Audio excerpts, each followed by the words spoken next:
Okay, everyone. Good afternoon, good morning, wherever you are. But in tourism, they always say good morning because regardless where you are, it's always morning in tourism. So, welcome to the 21st episode of a 30 Minutes Talk. If it was a human being, turning 21 is a significant milestone because it is the moment when someone turns into an adult. Shining stars of the future. Are you one of them? The COVID-19 pandemic has accelerated many changes in tourism products and services, including key players. These leaders that we have from various sectors will share their past highlights, the present preoccupations, and future dreams to inspire you to walk and dream big. I'd like to also acknowledge the presence of our academic partners. I'd like to call attention to Macau Tourism and Hospitality Association, the National Kaohsiung University of Hospitality and Tourism, all the way from Taiwan, Sangbe University from Malaysia, the School of Travel Industry, University of Hawaii, Manoa, the School of Management, Silver Mountain, Nepal, the Higher Education Leadership Institute from Australia, the International Center for Excellence in Tourism and Hospitality Education, the ICE from Australia, the Council of Hotel and Resort Educators of Philippines, HOREP, University of Santo Tomas, Philippines, and the first academic partner, present since episode 1, Lyceum the Philippines University. Thank you very much for coming, for being here with us, continuously supporting 30-Minute Talk. We'd also like to welcome our UBIS academic partner, the University of the Bahamas, who's on a 12-hour difference with us. So if they're very passionate and committed to tourism and hospitality, no matter if it's 2 a.m. for them, they're going to be here with us, present, or they'll take the late telecast where they can view the video. I'd like to introduce the brain behind all of this, why we have even the 30-minute talk. Dr. Andy is going to be focusing on presenting something for 90 seconds. Okay, so everybody take your clocks at time and Welcome to 90 Seconds. I'm Dr. Andy Nazarchuk, and today I'm going to help you gain 2 extra weeks each year. It's simple. Get up early. Tim Cook, the CEO of Apple, gets up at 3:45 every morning. He does his email for an hour, goes to the gym, gets coffee at Starbucks, and then goes to work. Why does he do this? Because he loves what he does. Now, getting up at 3:45 is even too early for me. Let's take a look at Charles Dickens, who authored many great novels. He woke up at 7 a.m., had breakfast, and was at his desk at 9 a.m. He worked until 2 and then took a 3-hour walk. I like his schedule a little bit better. But my favorite example of getting up early is Anthony Trollope, who wrote 47 novels. He was up every day at 5:30, no matter what. He would write 250 words every 15 minutes, and he did this before he went to work at the post office, where he worked for 33 years. Yes, he wrote nearly 3,000 words every day before work. If you can complete a small task every day, there is no limit to what you can accomplish over time. Get up 1 hour earlier every day, and you will gain 15.2 weeks per year. Prep your stuff for the morning before you go to bed, and get excited to do whatever you need to do. You can start tomorrow by getting up 15 minutes earlier. Most importantly, get your 7 or 8 hours of quality sleep each day. Want to get your work done? Get up early. I'm Dr. Andy Nazarchuk, and thank you for watching 90 Seconds. Great, Dr. Andy. So let's see if the ladies that we have on board today also practice waking up early. Just because you're on work from home doesn't mean that your work starts at 10 o'clock or 11 o'clock. So at this point, I'd like to introduce the panel discussants.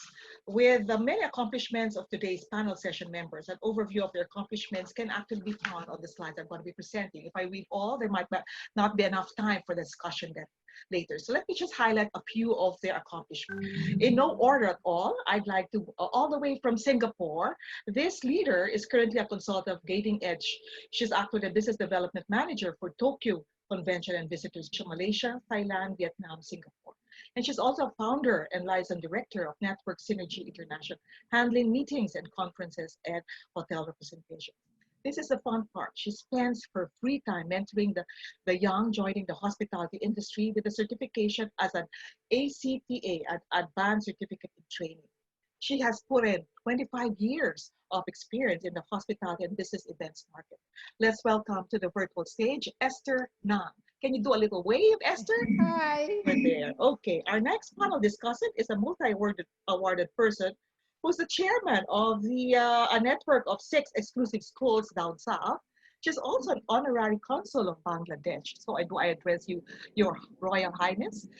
She's also the secretary of several, she's a board member, secretary of different organizations. She's currently the secretary of APACRI. She's the president of the Council of Hotel and Restaurant Educators of the Philippines. She's an associate member of the Hotel Restaurant Association of the Philippines. You won't be fooled, but she's put in 30 years of engagement in education, business, politics, civic, and religious organizations. Let's welcome to the virtual stage, Joji Ilagan Bian. Do a slight wave. Your royal wave, okay? Our next speaker is also a multi-awarded lady. She's founder and president of TeamAsia, an award-winning integrated marketing communications firm with a 28-year history. She's chairman of the Women's Business Council of the Philippines, Women Biz Philippines, chairman of the Hopkins International Partners, and to the digital platform, let's all welcome Monette Hamlin, please. Okay, and finally, a hotelier for more than 20 years, 5 hotel brands to boot, the first woman GM of Diamond Hotel in the Philippines, board member of Tourism Promotions Board and the Hotel and Restaurant Association of the Philippines. She's also a fellow of the Institute of Corporate Directors.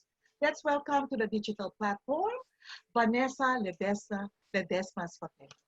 Do your wave. Okay, so we've got everybody on stage right now.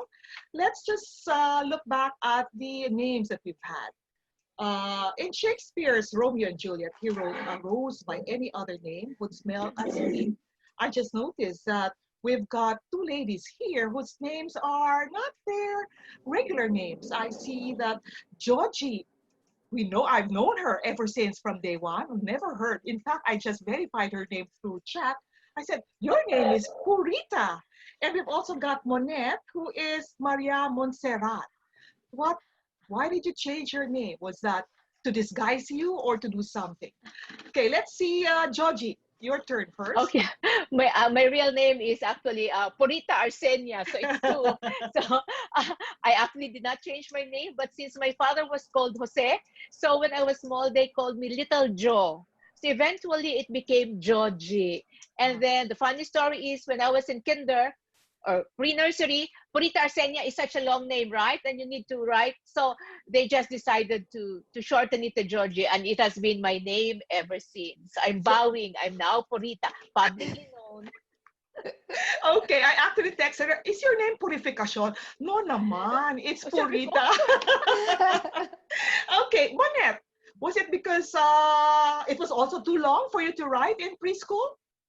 I agree with Joji. It was such a difficult task to have to write my name. I was still finishing my name. My classmates were already answering the tests. Okay, so it was... Montserrat is named after the Lady of the Jagged Mountains. And that is in Montserrat in Spain, in the Basque region. It's a beautiful Benedictine monastery on top of the Jagged Mountains. So why was I named Maria Montserrat? That's where my parents had their honeymoon, number 1. And number 2, my father studied in San Beda, and that was the patron saint of San Beda, Our Lady of Montserrat. So that's why. Oh, but not wishing for a male son or a male or somebody. It was just something that you used. That he used. He vowed that when he had a girl, he would name her Maria Montserrat. Oh, okay. So our panel discussion will look at the past highlights, the present preoccupations, the future plans of these ladies, these women of substance, with an end view that they're sharing will allow the viewers nuggets of wisdom that will help them plan their lives, their career. They will share relevant details that have brought them to where they are now. These are ladies that have like 25, 28, 30 years of experience, but they started when they were 1 year old. So nobody's around more than 30 years old in this group. So fast, only in the darkness can you see the stars, Martin Luther King said. Can you share with us the defining moment when you decided, this is what I will do, or I am going to lead this particular group? Give us one or two life lessons that you'd like to share with us on how you were inspired, motivated, or how you overcome? Was this a desperation or inspiration that triggered you to become who you are? Was gender an issue or a non-issue? Let me call on Joji to please share her past with us. Tina, I think I was born to be a teacher. Even when I was young, I was always wanting to share and to educate other people. And so when I was young, the secret that I would always tell people is we women, we always dream big. And we always manage to put our dreams into actions. And so I decided after I finished college in UP, I went back to my home province, which is Davao City. I started to look around and see how I could help inspire and transform lives. And I see that education provided me that opportunity. It was a long road, it was a long journey. It was not easy. There were many challenges. Hard to build a school. But looking back now, I made the right decision. And I think everything just fell into place. As I have said, everything starts with a dream. And when you dream big, and then when this provides the inspiration, this provides the light to your journey, there is no way anyone can fail. So it Okay. all starts with a dream, and dream big. That's it. Okay, there's no cost to dreaming big, so that's the right attitude to have. Esther, you want to share what your past was? Oh, well, for me, I grew up, really in a broken home. My mom was an orphan and she never knew how to manage money. She was matched big to my father, who is the middle of 12 children. So I am the eldest of 5 siblings and I took control of everything. I had to manage money when I was very young. And I was beaten if any of my brothers are in trouble or got into trouble by my auntie, right? So from the very beginning, I became a problem solver. I was planning, things, and I became very resourceful and very responsible. And the thing that really initiated my whole career is that I always tell myself, right, I have to solve the problem and anticipate before anything happens because it'll come back to me. And this has actually led to my career, as in I became a natural leader. I was always taking care of people. So when I came into the industry, first I was actually a stewardess. And then when I came down and I was in the travel trade, I realized that that was my gift. My suffering was my gift because, people were very gratified, a lot of gratitudes, always thank yous because I was always helping people before they even asked me, I'm there, the problem solver. Yeah. So I think sometimes in your sufferings, it's also important that if you acknowledge, and it can also be actually a gift. And so those are important leadership qualities, that I think leads you on. It's talent. It does not come from, it's not something you learned, but you learned even in suffering. Yes. So, and that's how, this has been a very enriching experience for me, in the MICE tourism trade, because I just love people. I could talk to anybody. If anybody has a problem, they will always say, Esther, you go and talk, you go and talk, so yeah. So I think, Great. so that has been right through till now. Yes. Okay, thanks, Esther. So I think for many of the teenagers, they become adult. There is a new term that comes out. This is adulting. You've never had that adulting phase because as a child, as a young child, you were already very adult as to helping the family make go. So challenges are gifts. That's nice because I've always said that it was an opportunity, but now it's a gift because then you get to learn how you're able to manage things. Monette, how was your past life? Were you the same as how I know you now? Always different then. Well, you were asking what motivated us to, get where we are. Something happened when I was very young. My dad died when I was 10. And he left behind a 32-year-old widow with 5 young children, no income. She's from Spain in the Philippines without any family support. So the change in lifestyle was dramatic. From being cosseted and driven to school, suddenly I had to share my room with boarders that my mom had to take in so that we could survive. And all those growing up years, I saw how my mom sacrificed and worked so hard to take care of herself. So I vowed that I would never, ever put my loved ones in that position. I would always make sure that I could take care of them. And, you know, if I ever have to die so early. Anyway, so one of the things, if I wanted to get to where I wanted to be, I had to study hard. I come from a family of female academicians, all women. So they said, study hard and you'll get somewhere. So I had no choice. I studied hard, most of the books, and I graduated with honors. Then I got a scholarship at AIM and again graduated my honors. And I guess my exposure to different nationalities at AIM, plus my work at World Executives Digest, which got me to travel around Asia, looking after the magazine, taught me how to deal with other people. So when the opportunity came for me to set up my own company, TeamAsia, in Hong Kong, to organize the Asian Management Awards in 6 different countries, it was just like so easy. I just got into it and I started to swim. And because I loved it, it didn't seem like work. That's actually key to anything that you want to do. If you're burdened with things about something, it takes you triple effort to do it. But if you love it, it's something that maybe you will wake up earlier than 3:30, as mentioned by Dr. Andy earlier. Vanessa, how was your past? I'm past. I started my career in psychology, actually, Okay. and I ended up in human resources. That was my first job. So I was in, at that time, it's still called the personnel department. It was not called human resources. And now it's even called human capital. So they have evolved already through the years. But during that time, my job was, you know, just to give tests, psychological tests, interpret them the whole day, interview applicants, and give training. So it's not very different from the education side, like Joji or Monette here, who was, you know, doing a lot of probably seminars or sessions. But in my case, I was doing that for so many years. So one day when I was exposed to a hotel, I started my first job in a hotel. That was my first time that I said, hotel job can be very interesting, you know, because before, personnel department was always in the basement. When I Back say of the house. basement, back of the house, what is back of the house, you know? Nobody even knows what back of the house is. Is that the kitchen but for us, it's always the basement.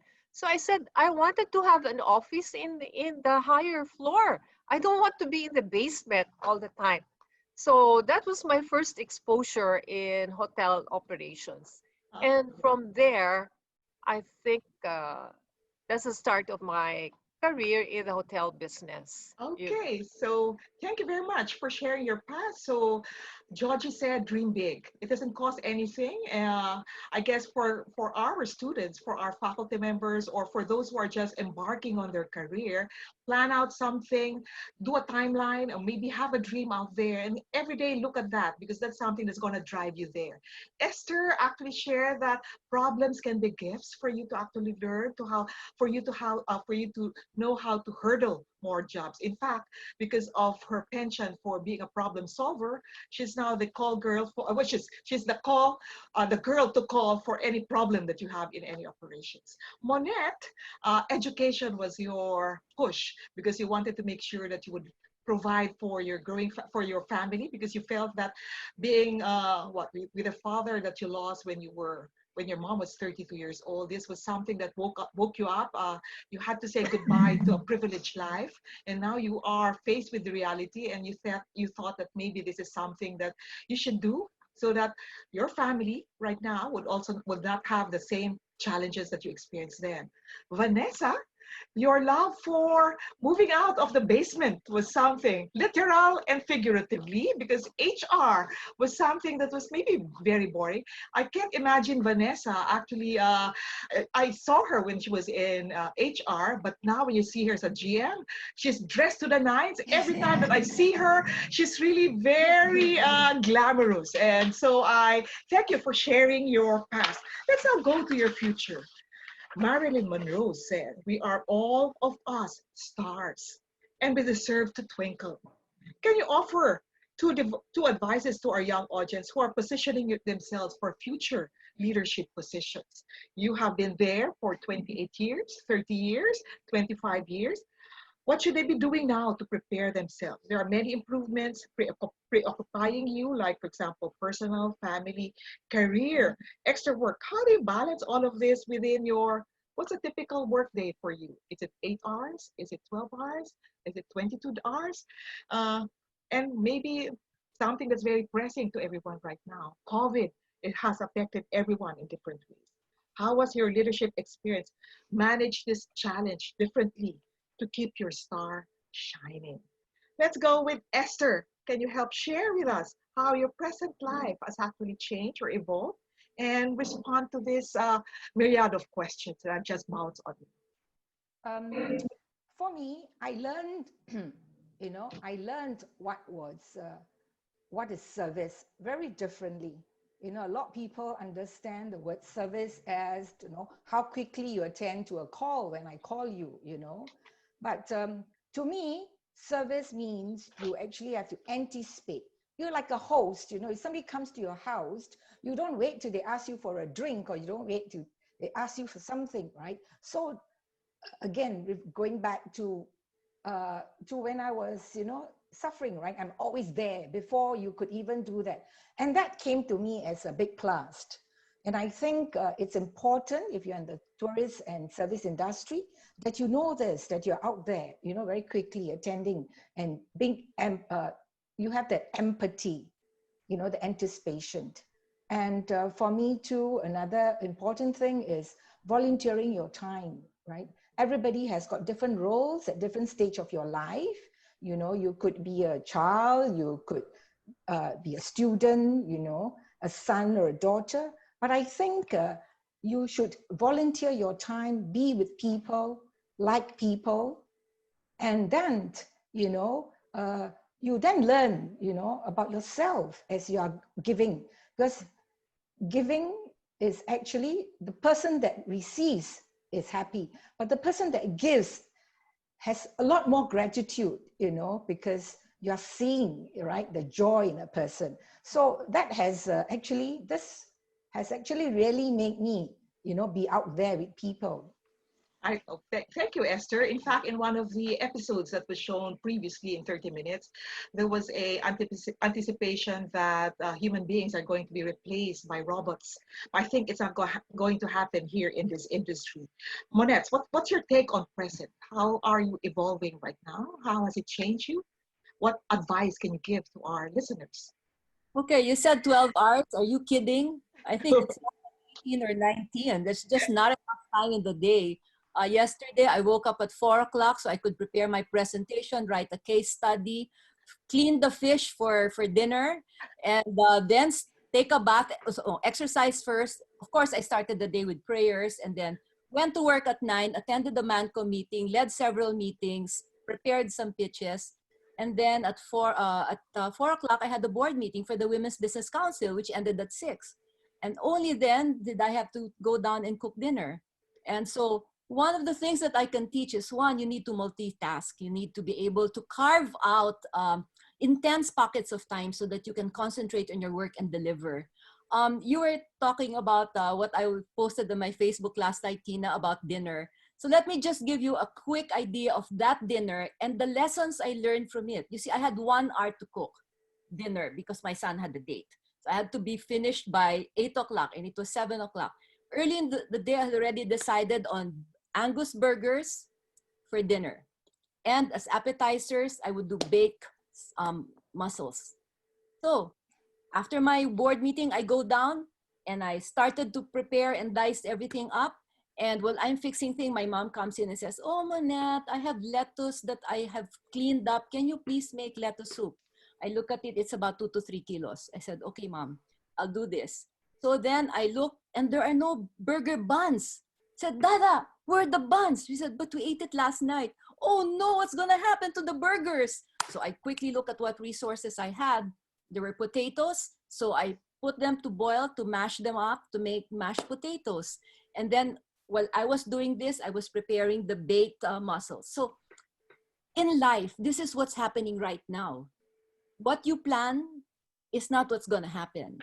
The only constant is change. So pre-COVID, I had everything planned. We have a strategy in place for Team Asia. COVID comes around, cancellations of all our MICE events. So what happens now? So what you do is take a look at the resources that you have, pivot. Pivot with the resources that you have. Think what else can you do? And that's what we're doing right now. So my advice is be flexible, invest in yourself, work with what you have, look at your sources, know your worth, and always be nimble. Great, good advices. In fact, multitasking is, I think, very. What's this? I watch a webinar and said women are going to be very difficult to put into robots because we do a multitasking thought. Males are very one directional, but female they can go several focus. So maybe that's something that's unique to females. Vanessa, how is your present life now? Are you up there? You're, I think, in the highest floor now in in Diamond. Monette can agree with me that life has changed, I guess, more than 360 degrees for us hoteliers, in the sense that uh, we talk about new normal. What type of guests do we have now? Are there any guests coming for the next couple of months, for the next year, for the next 2 years? It is all question mark for us at the moment. But during these times, now is a time to shine. I can tell everyone that if you want to shine, now is a time to shine. Because if you are agile and resilient, when I say agile, that means, you have the agility to be, as Monette said, flexible. Flexible in anything. It can be like this today, tomorrow is different. So agility is one of the qualities that you have to have now, and resiliency, and definitely a positive attitude, because you cannot be whining every day, oh, what's going to happen to us? Oh, like this, like that. No, you have to stand up, and you have to keep afloat right now, because for us hoteliers, it's like we go hungry if we don't do anything. We have to Yeah. look for food, and, we have to look for whatever business that we have out there. So we have to be resilient, and we have to adjust to the new normal. Yeah. So that's the Yes. best Thank advice you. that I can give at the Thank moment. you, Vanessa. I think the life lessons that are being shared by our panel discussants are very intense. In fact, service, this is something that you have to do constantly because you've got to react with people on a daily basis and you've got to give what is needed. You've got to be multitasking as well. So you've got to have several things on the stove, literally and figuratively, because if this doesn't float, you've got something else as well. Agility and resiliency is something that you've got to be also you should have, because things can change 360 degrees. If before, as Monette's life story said, she was a privileged teenager then, but because of the death of her father, she was able to overcome that because she had to change her mindset. I think what we've got to do is make sure that we are not supposed to be comfortable in the way that we are right now, because anything can happen. If you will have to change. Something that came to me was that as we were all explaining, there would always be challenges. Somebody said that if you pout, or if you have bad thoughts, the negativity will come out as wrinkles. So maybe just smile a lot, because it's gonna come out. It's gonna payback will be the wrinkles that you have in the eyes as well as in your forehead. So let's look about the future. Everybody knows this. This is a fun preschool rhyme that we have. Twinkle, twinkle, little star. How I wonder what you are up above the world so high, like a diamond in the sky. What are you planning? What stars do you want to reach out there? Where do you get your ideas to pivot yourself, how to change yourself, how to become different as we were before?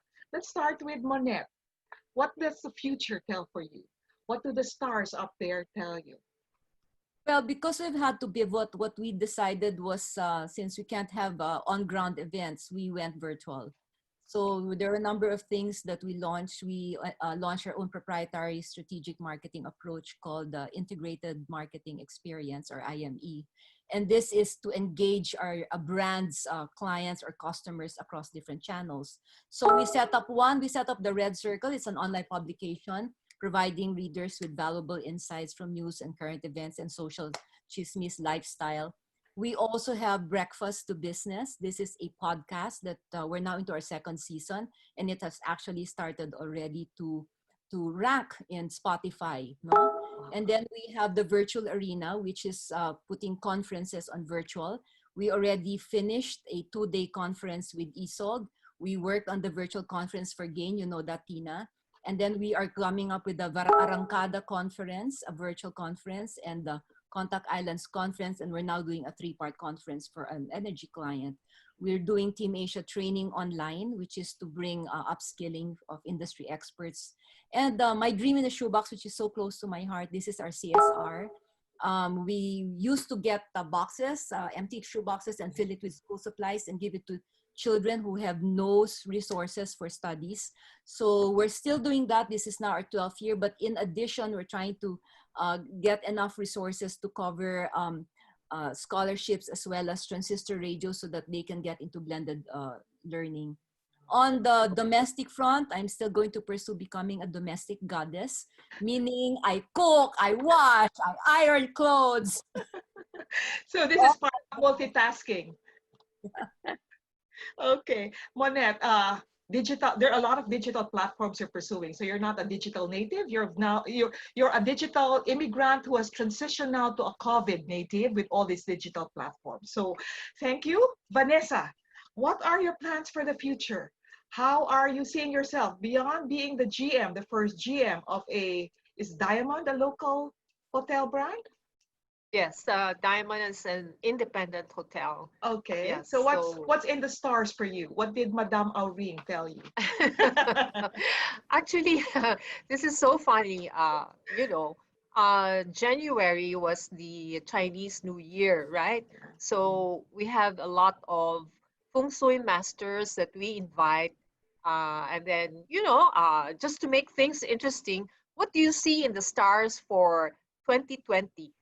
None of them ever mentioned that there was going to be COVID-19.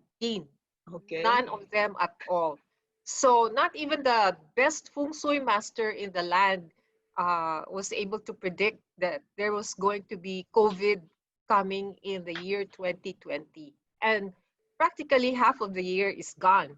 So Yeah. I have to say that for me, planning for the future is I do my best for today. I try to get all the learnings I have for this new normal that we have. And I think I have to prepare myself for my next journey because it may not be in the hotel. I don't even know what the future of the hotel is in the next 1 or 2 years. Mhm. So anything that can improve myself Mhm. and learn more things. Probably we cannot even travel now, so I don't know where I'm supposed to go, but I guess I need just to go to social media information, publications, webinars that we have, which is a very good learning field for us. And of course, being current affairs and current events. Mhm. That's what is happening now. And then we learn from there. And then from there, we pick up for the future. Great. So So now it's self-investment. It's trying to find yes, out what are. preparing myself for whatever is there in the horizon, Mm, and that is my next journey. okay, I hope your journey will be the journey that you like. Joji, you have anything in the future for you aside from your 6 schools and a daughter who just got married? So you're now it's emptiness for you. Yes, yes. Tina, I wear many hats. I'm an educator. I'm a mother, a grandmother, and other businesses that I run. Well, COVID is something that we have not really anticipated. I agree with all with Vanessa and Monette and Esther, and I know that many teachers are listening, the academy are listening, the students are listening. There is fears in our heart that because this is something inevitable and that it is something very new. The challenge out there for me, even for myself and for you, is really to transform these fears into inspirational actions. Look for opportunities amidst these fears. And our creativity, our highest level of thinking as if there is no box really happens when we are actually pushed to the walls. And then I have seen a number of quite a significant number of businesses that has evolved, just like the other women panelists we have here. We in education has evolved, and we have found out that yes, we can do it. Yes, we can deliver exciting online classes even to a 3-year-old kid, a 3-year-old child. So we have discovered all of this. And this could not have happened without COVID.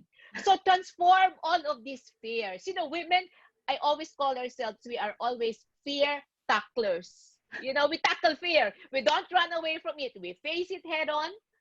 We find a solution to it.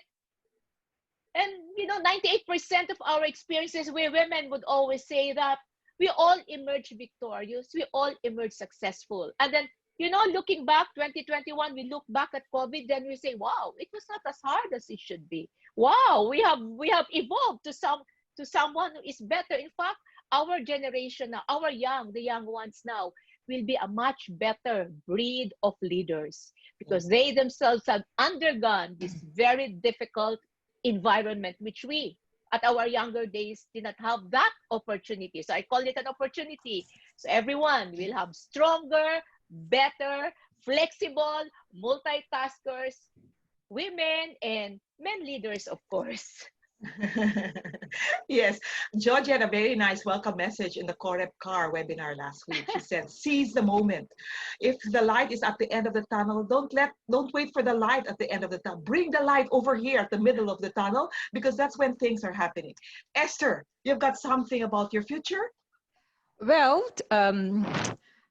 like everybody, there's no face-to-face, so there is not much I can organize or do for the convention, the Tokyo Convention Bureau, because I used to organize a lot of fam trips and invite people on site. So now it's the same. We've gone webinar, so we are preparing and going online with all the different agents. But on a personal side, I've always been somebody that will act, not react. So for a long time, for 3 years, I've taken this tourism ACTA trainer. And I think I was going to do face-to-face, as I'm always doing, mentoring, but it's not going to happen. And I think it's not going to happen soon. So what I'm doing actually now is I'm actually going digital, learning to go digital and to make my presentations more interesting. So that's one of the things that I'm looking at doing now that there's more time in hand. The other thing that's actually very close to my heart is actually volunteering, right? So I used to volunteer at the church retreats. Again, serving, we often get retreats like 400 or 500 in-house, and I'm in charge of service, lunch, serving, dinners, and all that.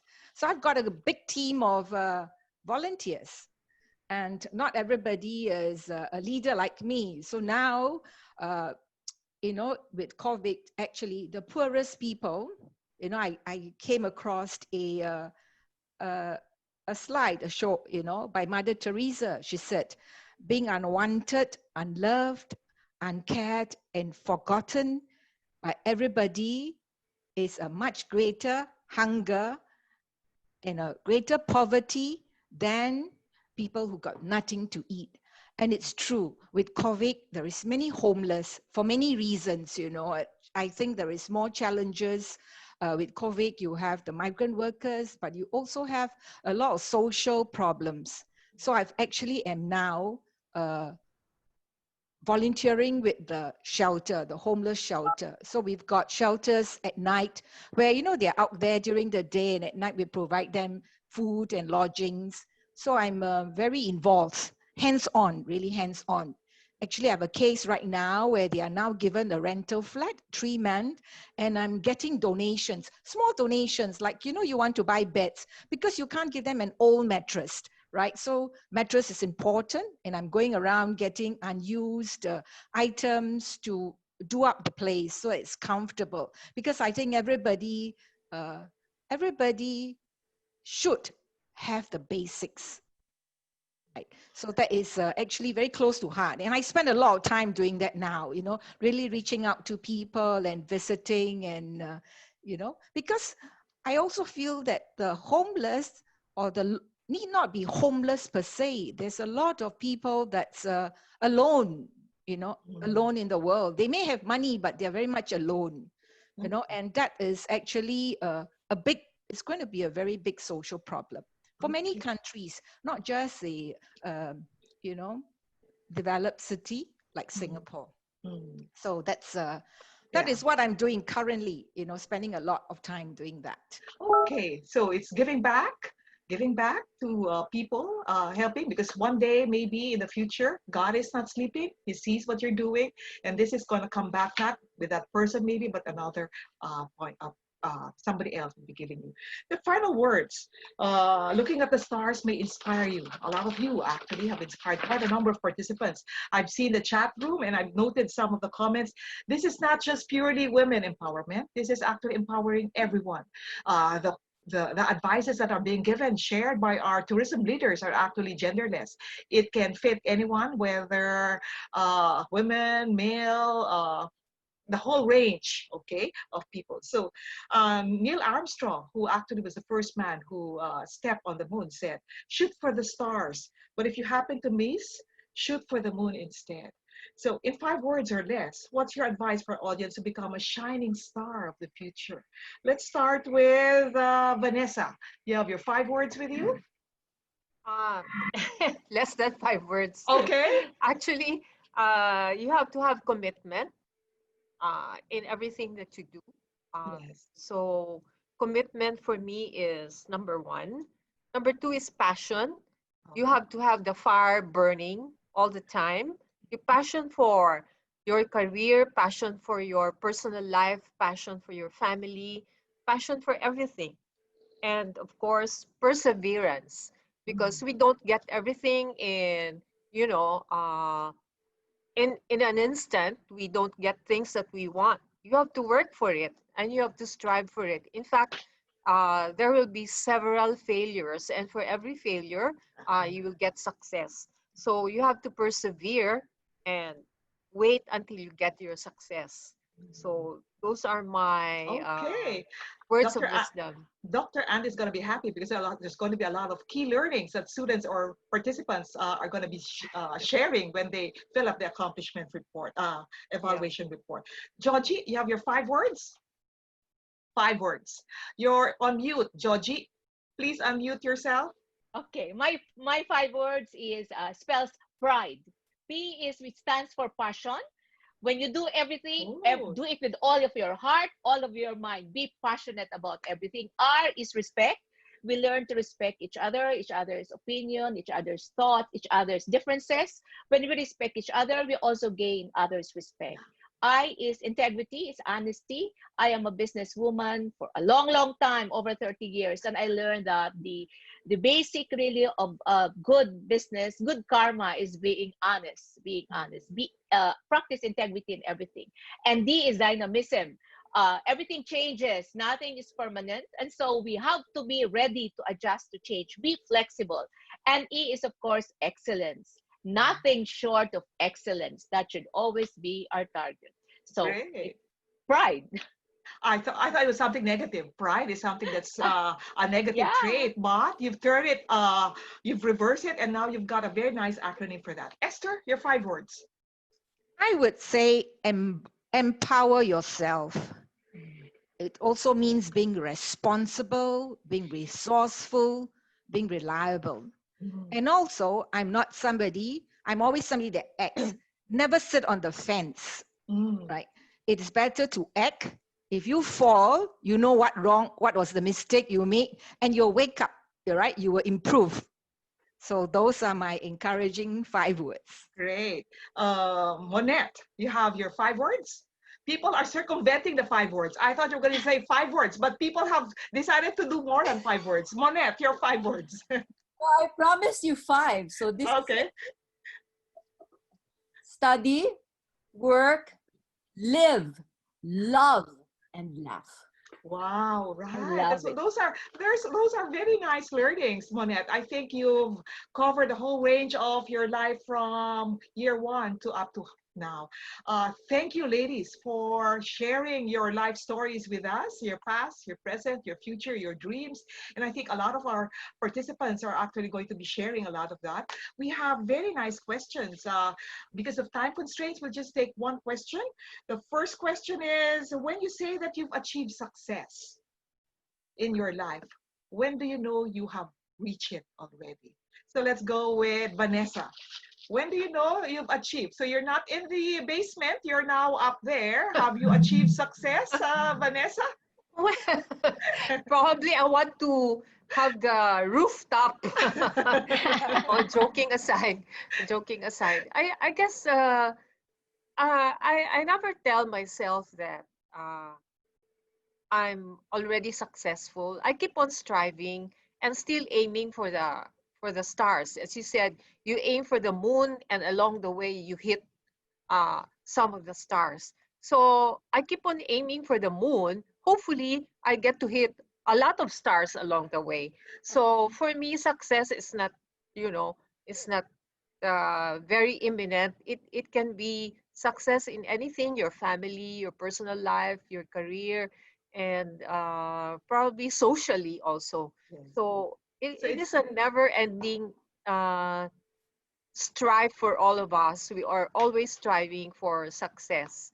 okay. So it's It a never moving target. stops. It's a moving Yes, target in effect. So yes, today, this might be my target, but maybe yes. 5 years from now, it's going to be something. And It I think doesn't stop.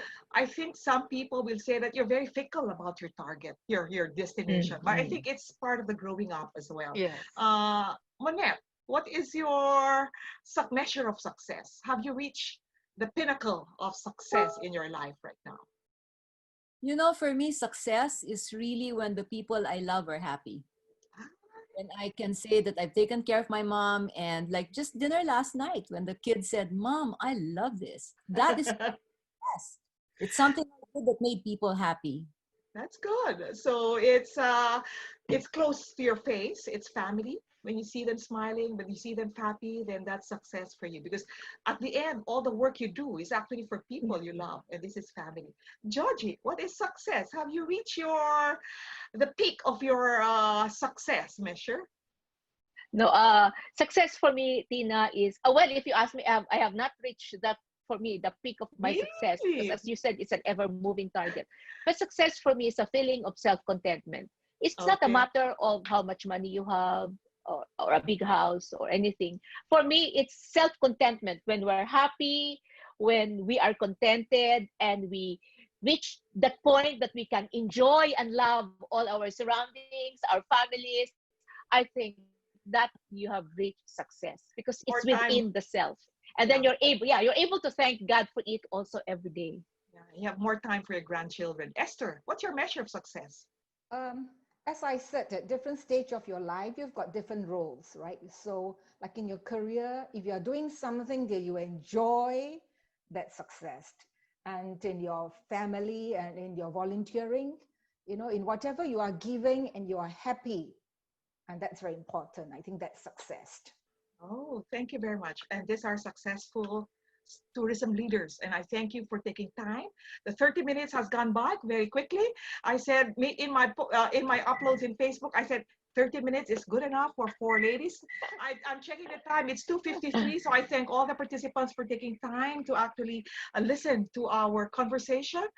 This was a conversation among 5 people, but we've had like 154 eavesdroppers. So maybe can you give a virtual clap for our ladies, please? So thank you very much. And thank you, ladies, for sharing your time at this point. I'd like to also, again, share our appreciation for our academic partners, Macau Tourism and Hospitality Association, all the way Macau, National Kaohsiung University Hospitality and Tourism from Taiwan, Sunway University from Malaysia, School of Travel Industry Management, University of Hawaii, Manoa, School of Hotel Management, Silver Mountain, Nepal, Higher Education Leadership Institute, Australia, International Center for Excellence in Tourism and Hospitality Education, the ICE, all the way in Australia, the Council of Hotel Restaurant Educators of the Philippines from COREP, University of Santo Tomas, Philippines, and Lyceum of the Philippines University.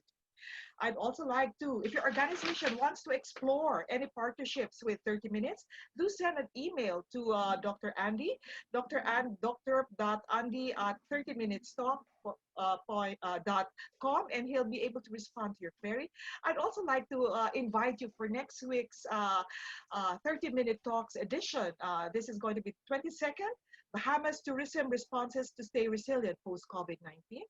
They had, in 2019, they had more than 7.2 million international tourists arriving via air and sea, and stopover visitors alone were the highest in recorded history at 1.78 million, with American visitors accounting for around 1.45 million. Dr. Vic Nair, our friend from APACRI and also COREP, he's been a constant speaker in our events, Dean of the Graduate Studies and Research, Professor of Sustainable Tourism, all the way from the University of Bahamas. He has said yes, mind you, considering that in Bahamas, it's 2 a.m. at this time for him. So I'd like to also indicate that your post-event evaluation is actually found in the chat room. I'd like you to take a look at that. And it's time to say goodbye, but I think goodbyes are sad, and I'd rather much say hello.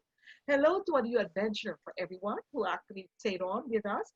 Till next week, this is Tina Aquino signing off. I'd like to thank our X-Men, Dr. Andy, Dr. Perry, Dr. Alan. Looking forward to seeing you in our next Wednesday Habit, 2 p.m., our new COVID habit. So thank you. Keep safe, everyone. Be COVID-free. Thank you.